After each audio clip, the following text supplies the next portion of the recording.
Nous sommes actuellement chez Safoland avec Jean Bagdad, dirigeant de Safoland France, qui va vous parler de ce nouvel essieu, l'Intra-Trax. Je le dis bien parce que c'est Saftrac R. Voilà. Et c'est Saftrac R. Alors Jean, quelle est la particularité de cet essieu et qu'est-ce qu'il peut apporter justement aux transporteurs? Parle-nous un petit peu de tout ça. Alors l'essieu est un essieu qui utilise l'énergie cinétique de la remorque au freinage par exemple pour emmagasiner de l'électricité dans une batterie au lithium-ion, et cette électricité pourra être réutilisée pour par exemple alimenter un groupe froid. Alors l'essieu il est composé de deux éléments principaux.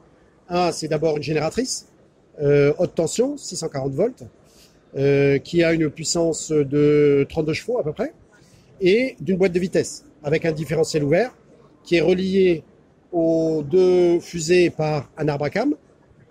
Et voilà, donc l'ensemble est composé alors de l'essieu, mais aussi d'un onduleur, d'une batterie, d'un boîtier électronique, et l'ensemble pèse, alors l'essieu, le surpoids est de 150 kg à peu près, et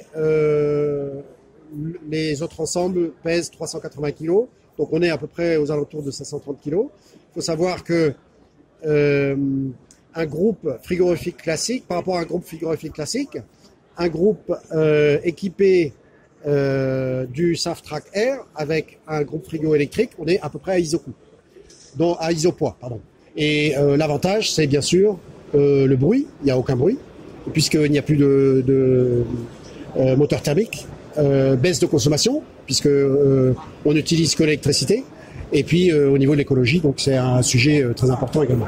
Alors justement, pour la récupération d'énergie, ça se fait bien entendu au freinage et au roulage. C'est ça, tout à fait. Ça se fait au freinage et au roulage. Donc, est-ce qu'il y a, ça a été étudié, j'imagine, pour éviter ou proposer le moindre de résistance possible à la traction? Oui, tout à fait. Bon, comme je vous disais, le différentiel de la boîte de vitesse est libre, donc il y a très peu de frottement lors du roulage.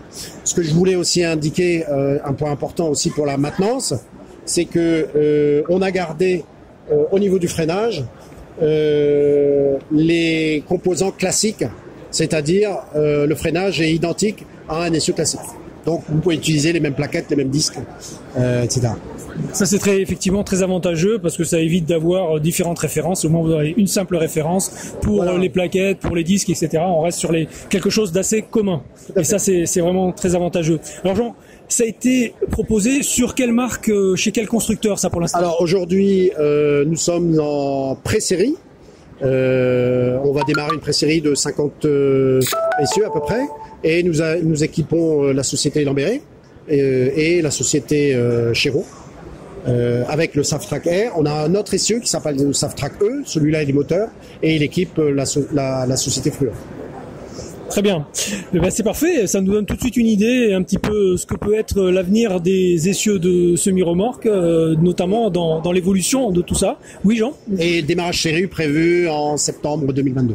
Donc c'est assez proche en fait. Donc quelque chose d'assez proche, à la fois pour les équipementiers, pour les semi-remorques, et comme on l'a vu précédemment ou dans d'autres reportages, pour les constructeurs de camions. Donc on arrive sur quelque chose qui est beaucoup plus intéressant et beaucoup plus innovant pour cette transition énergétique qui nous concerne tous. Merci Jean pour cette information. Vous êtes un constructeur, un équipementier, un distributeur de pièces ou de véhicules, un loueur, un financier ou tout simplement un acteur du TRM, et vous souhaitez communiquer et laisser une empreinte à vie sur votre société ou sur un produit? Cet espace est disponible pour vous. Vous toucherez directement votre cœur de cible, les acteurs du TRM. Contactez-nous sur la chaîne du TRM@gmail.com.